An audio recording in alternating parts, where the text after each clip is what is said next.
क्या प्रधानमंत्री नरेंद्र मोदी आने वाले समय में अब से करीब 1.5 साल बाद अगर वो इस चुनाव को जीतते हैं तो क्या वो प्रधानमंत्री पद त्याग देंगे?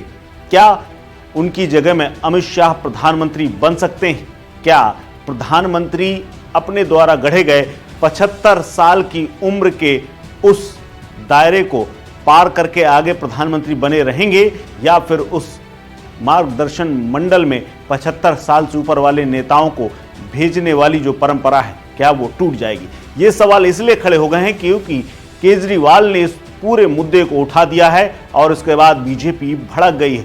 बाकायदा पार्टी अध्यक्ष जेपी नड्डा और अमित शाह तक ने इसका जवाब दिया है। दरअसल केजरीवाल ने प्रेस कॉन्फ्रेंस में ये दावा किया कि आने वाले 1.5 साल बाद जब अगले साल पीएम 75 साल के हो जाएंगे तो वो अपना पद त्याग देंगे और उसके बाद अमित शाह प्रधानमंत्री बनेंगे।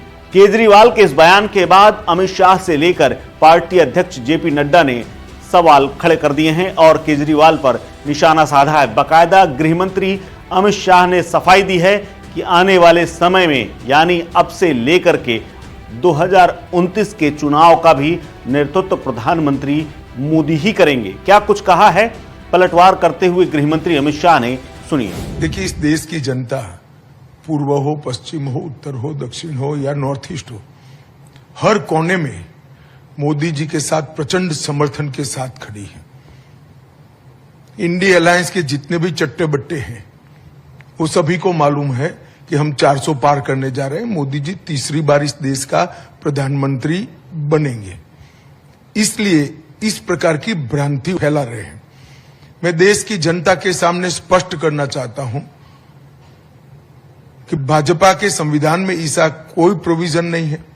मोदी जी ही 29 तक नेतृत्व करेंगे और मोदी जी ही आने वाले चुनाव का भी नेतृत्व करेंगे। इंडिया अलायंस के लिए कोई अच्छा समाचार नहीं है। उनको खुश होने की जरूरत नहीं है।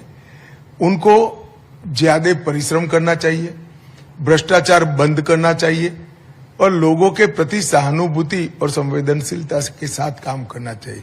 इसकी जगह इस प्रकार के झूठे भ्रम फैलाकर वो चुनाव नहीं जीत सकते।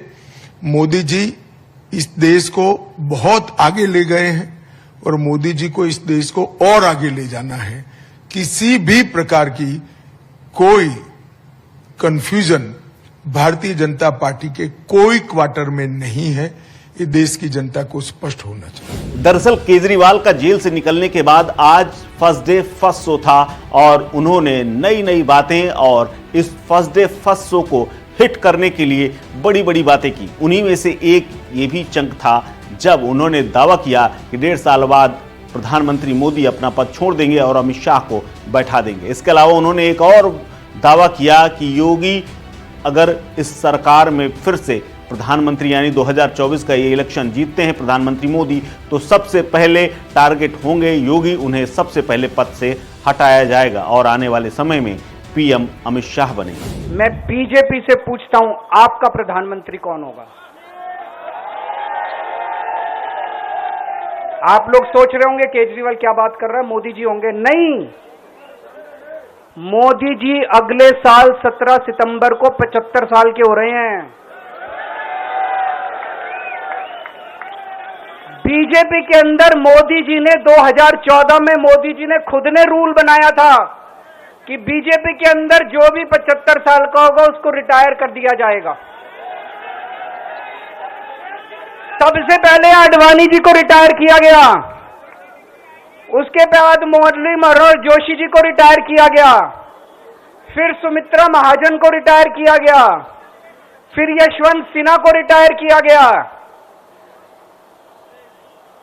अब मोदी जी अगले साल 17 सितंबर को रिटायर होने वाले हैं। तो मैं बीजेपी से पूछना चाहता हूं, आपका प्रधानमंत्री का दावेदार कौन है? दोस्तों, अगले साल 17 सितंबर तक अगर इनकी सरकार बनी, तो उस पे भी आऊंगा मैं, अगर इनकी सरकार बनी तो पहले अगले 2 महीने में योगी जी को निपटाएंगे ये, और उसके बाद मोदी जी के सबसे खास अमित शाह को ये प्रधानमंत्री बनाएंगे। इस बयान के बाद बीजेपी लगातार हमलावर है और कड़े से कड़े शब्दों से न सिर्फ पलटवार कर रही है, बल्कि अमित शाह और अगर जेपी नड्डा जैसे बड़े नेता बीजेपी के जवाब देने लगे तो आप समझिए कि अरविंद केजरीवाल ने बिल्कुल जड़ पर चोट की है। क्योंकि यह अपने आप में बड़ा मुद्दा है, क्योंकि देश में जितनी लोकप्रियता प्रधानमंत्री मोदी की है, उसके बाद योगी की है, उस कैटेगरी में या उस पायदान में बीजेपी का कोई भी नेता हाल फिलहाल टिकता नहीं। यानी केजरीवाल ने फर्स्ट शो में बीजेपी को एक बड़ा टास्क दे दिया है और उसकी सफाई तक बीजेपी को देनी पड़ी। इस खबर में फिलहाल इतना ही। अपडेट्स के लिए बने रहिए वन इंडिया हिंदी के साथ। नमस्कार।